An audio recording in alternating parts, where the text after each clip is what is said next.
Oh, now we're live. There we go. There we go. Got it going. Well, we're going to say this once again. Welcome, everyone, to the First and 10 post show. I'm one of your hosts, Jalen Cavalier, and with me is News 10 Sports, Dawson D'Amico. How's it going, everybody? Double D, the Week 9 edition. Ooh, we had a good one. My games were a little all over the place. My feet are wet as heck. I'm pretty sure I have mushrooms growing in between my toes at the moment. But let's start off with you, Jalen.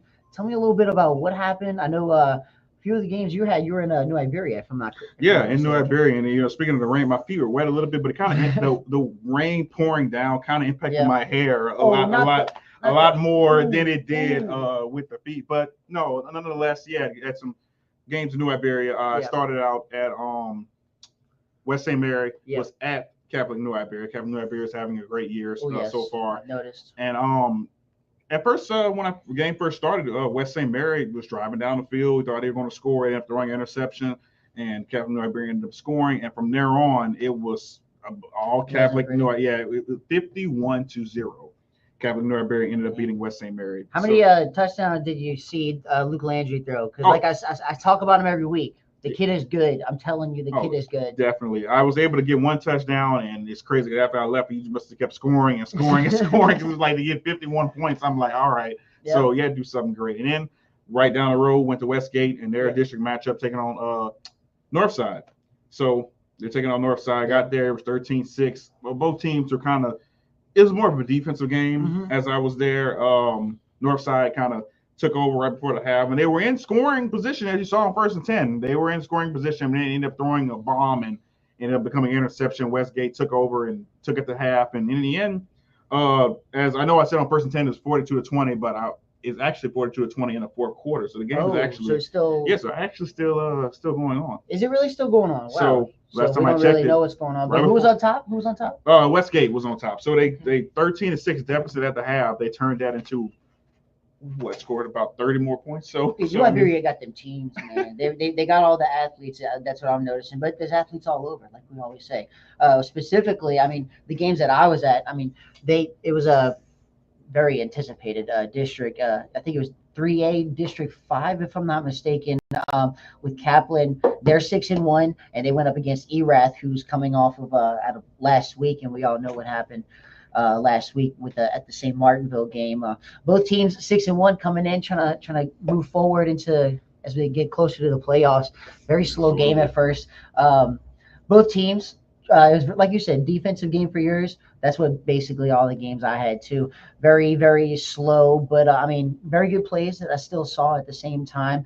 That their quarterback, Erath's quarterback, he threw an interception, but immediately after that, you know what they say about quarterbacks? The best thing to have is short-term memory. You don't want to think you don't want to think about the interception after you throw, and that's exactly what he did. He was able to move the ball around, and he was able to lead their team actually to victory. It was a 17-14 win. Unfortunately, I wasn't able to see any scores because, like I said earlier, the rain just started pouring down, and we got equipment that we can't get very, very wet, honestly. But like I said, They advanced to 7-1, and both teams, they'll probably end up seeing each other in the playoffs. You never really know what's going to happen. Other than that, I ended up going to Abbeville, which that was a tough game to watch. Honestly, it was very slow. I showed up at halftime. It was 7-0. St. Martinville was up. Both teams not having the best season. Abbeville is 0-8. St. Martinville, coming out of last week, they were supposed to play Erath, but like I said earlier, we all know what happened there. That game was it was back and forth, but not in the best way possible. Every drive ended with a punt. And then fortunately for St. Martinville, something big happened to where their quarterback, Kyrie Francisco, he just lobbed it up into double coverage. I swear, like I said earlier in the show, I did not expect him to come down with the ball, but Makari Narcisse, he jumps up, catches it. I'm pretty sure he got whiplash, hitting his head on the back of the ground, but he still came up with the ball, and that set up a nice little touchdown for Francisco, and St. Martinville was able to win 21-8. But like I said earlier, that game was very tough to watch. You notice it's kind of like watching the Saints when teams they kind of give up on their season, and you can tell by the atmosphere and the atmosphere of the fans too. It's just and I don't want to say they weren't trying, because every team Yeah. is they're gonna try their hardest to win, but it's the body language of all the players, and the body Absolutely, language of just absolutely. everybody on both sides of the ball, both teams. You could just tell like they weren't all the way in it. It just seemed like, but I mean, the effort was still there. There's a lot of penalties going on. It's kind of a sloppy game, but it was sloppy all over. I mean, like I said earlier, it was raining, and just I know that we had a lot of other games that they were able to pick up on the action. I mean, what was it? Acadiana. They're on a tear right now. They destroyed definitely Sam are. Houston 59-7. We actually got our boy JB Yes, coming we in. do. He Yes. covered Oh. 3 games today. It's like a call. I hear Acadiana. I got to be over here. Tell us what happened. I know you was at 3 games. Yeah, so What's we're going to going start with the first game I was at. The rivalry was renewed, Turlings and STM. on? Ooh, Yeah. we thought that was going to be game of the week. Packed house. I thought it was going to be a game of the week, too. Yep. Y'all heard me say it last week. But packed house over at Cougar Stadium. STM, they come out first, get a nice little rushing touchdown with Melanson. Then Turlings, they come back, they tack on a field goal. But in a game like this, where we're coming down to the final weeks of the season, touchdowns matter. Oh, yeah. And STM put up a lot tonight. Good win by the Cougars. Then I went right down the road over to Como, where Southside was hosting Karen Crow. Really good showing by the Sharks. They were down 0-14 whenever I showed up. And then Parker Dyes picks up a big run, gets to the outside, gets them down to the 8-yard line. Southside, they cash in with a touchdown. Then on defense, their next ensuing drive, Chance Babineau gets picked off by the Sharks, and then they go down, they put up more points. They end up getting the win at home. Oh, home, I guess Yeah, you say. Como. you good. But really good showing by Southside. Karen Crows, they're not a team to slight whatsoever. They won, either. was it? They were on 4 straight Yeah, before yeah, this. straight before this. And one, then yeah. finally, That's what of happened. course, we ended up at Ted Davidson Field at Bill Dotson Stadium with the Acadiana Wrecking Rams picking up their 8th straight win. Dude, Yeah. when I say this team is destined for the dome, like I get to that game, it's 32-7. They finished the night, I think it was 50+7, the final score. Mhm. But DeBetta's going crazy every time he steps on the field. Jonah Goche, Yep. Tatum Collins, Russell Babineau, they have playmakers all over. And then the defense, they come to play too. It's senior night, they made it out with a great win. And one more week of the regular season, boys, before we see the winners become the contenders and the losers become the pretenders. Oh, he said it. true. That's what I'm talking about. He said man. it. So That's what I'm true. talking about. Dude, and what's crazy is that the Turlings and STM game, and STM, you saw they went on a 4-game losing streak. Now they look like they're back to normal. Yeah. Now they look like they can't be beat. Turlings came into this game undefeated. Undefeated. And STM just put what up 40-something up on them. I did not see that coming. You cannot ever back out of a season. When you start to have some bad games, anything could turn around. You saw what Karen Crow's season was becoming. Now they get 4 straight wins. Yes, they lost today, but you still can't count them out. Genered, they were doing a really good time. They were having a really good game this week.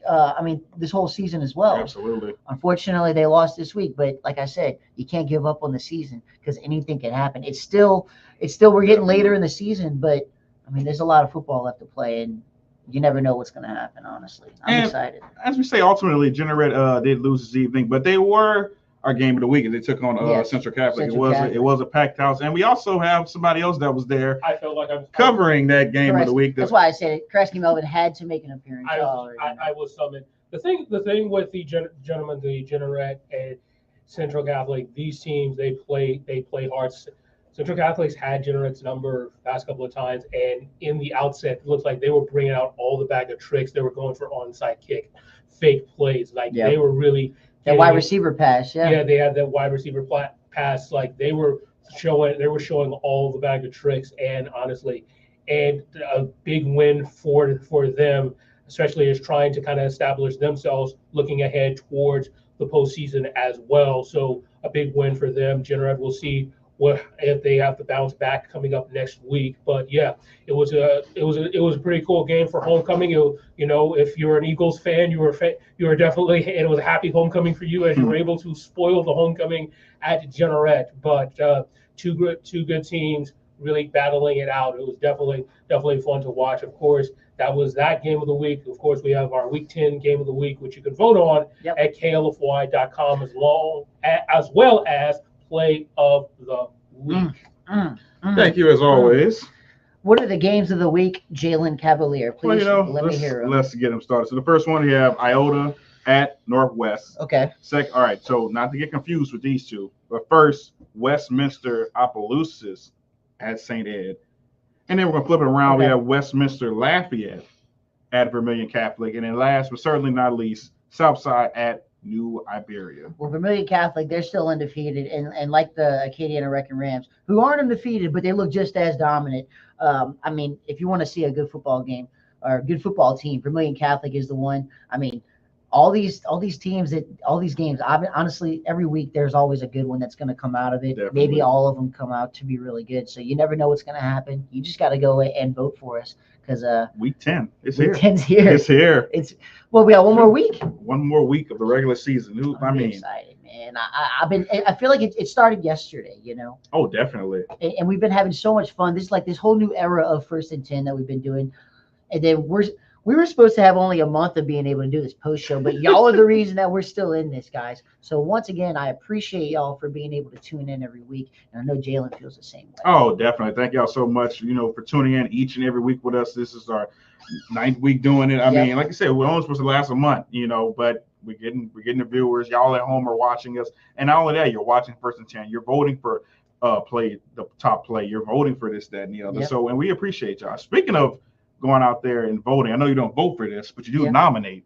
So you can nominate an athlete for Athlete of the Week. I know JB kind of talked about Acadiana earlier and that many weapons they have on that team. But to also mention, we can't forget about the better connection. Caden DeBetta to his brother, Colin DeBetta. As you would have saw this past Thursday where Caden DeBetta, quarterback at Acadiana High, was our Athlete of the Week. And every week you can nominate somebody. It doesn't matter what sport it is. We've had volleyball, football, we've had swimming. What's more to come? And it's just the fall sports. So do we know what we have next week? We do. I do know what we have. Can you give us a hint? I will say we did talk about this team a lot today. They did unfortunately lose, but guess what? Coming up on Thursday, one of their players will be this week's athlete. Stay tuned, everybody. Stay tuned. You definitely find out. But also tell them what is there to vote for. I mean, you can vote for Game of the Week. You can vote for Play of the Week. You can speaking of Play of the Week, my week 3, the play number 3 was the one that I was at, the St. Martinville one. You can vote for that one as well. I mean, and what are the other ones? I'm kind of confused. What other ones? Play of the Week, Game of the Week, Player of the Week. With the Athlete of the Week, you could nominate. It's so many to go in there and vote for. It's like we kind of forget. It's like, okay, what else can your favorite 1st and 10 character of the week? I know it's usually me, but Karaski might be the one in the runnings for it. We could say that. He's shaking his head right now, but deep down he's like, oh yeah, definitely. No, we're excited, y'all, and we have one more week of this, y'all. I can't express how happy I've been being able to do this. I know Jalen feels the same way. Oh, definitely. And like 100%. I said, this is a whole new era of 1st and 10. Hopefully it just keeps building off of this. And like I said, one more week. So we'll have to catch y'all next week. Hey, before we go on, we do have I don't know if you're reading this right. I don't know if we should say one of those. What the heck? Someone's water broke apparently, but we'll have to. I guess I don't even know what that means. Why are they telling us? These are the comments that people are saying. Yeah, well, congratulations are in order. To Miss Blair Quibido, yes, congratulations. If that's actually true, if not.